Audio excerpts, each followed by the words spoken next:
రామ్మా రా.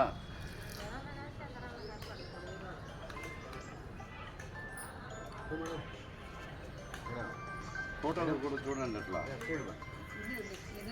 జెండా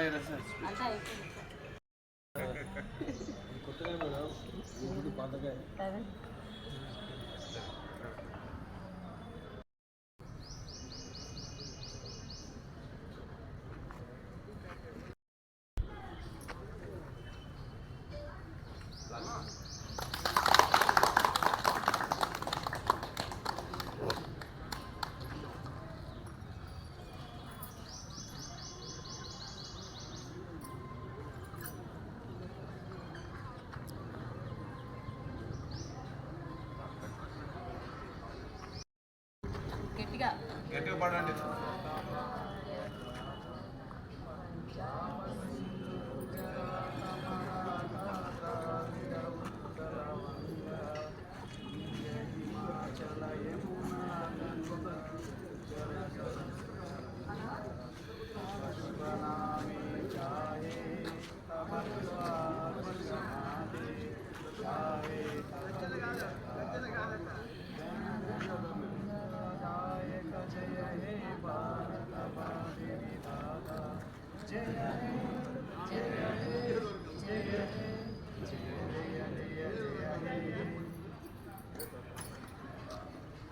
సెలబ్రేట్ చేసుకోవడానికి గణతంత్ర దినోత్సవానికి స్వాతంత్ర దినోత్సవానికి తేడా ఏంటంటే స్వాతంత్ర దినోత్సవంకి బ్రిటిష్ వాళ్ళు మనల్ని వదిలి మన ఇండియాని మనకి వదిలి వెళ్ళిపోయినారు.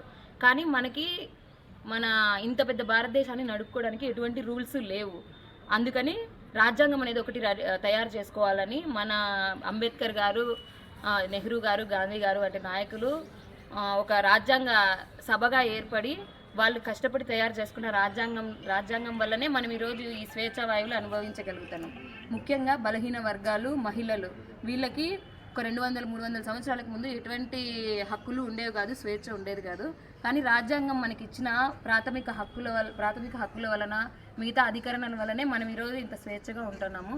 కావున ఇప్పుడు మనము ప్రాణాలు ఇవ్వాల్సిన అవసరం లేదు, కానీ మన ఏవైతే విధులు ఉన్నాయో అవి జాగ్రత్తగా నెరవేరిస్తే చాలు.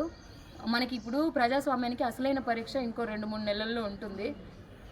ప్రజాస్వామ్యం నిలబడాలంటే ఎన్నికలు అన్నిటికంటే ముఖ్యము. కాబట్టి మీరందరూ కూడా ఓటు వేయండి. ప్రతి ఒక్కరూ ఓటు వేసేలాగా మీరు అవేర్నెస్ కల్పించండి. ఎందుకు మన డిపార్ట్మెంట్కి ఇంత అవకాశం ఉందంటే మనము ప్రజలకు దగ్గరలో ఉంటాము. ముఖ్యంగా విఆర్ఏలు ఎప్పుడు ప్రజల్లోనే ఉంటారు. సో ఓటు యొక్క ఆవశ్యకతను వాళ్ళకి చెప్పండి. మనం వేసే ఓట్లోనే మన భవిష్యత్తు దాగుంది అన్న విషయం వాళ్ళకి చెప్పి ప్రతి ఒక్కరితో ఓటు వేయించి ప్రజాస్వామ్యాన్ని నిలబెట్టండి.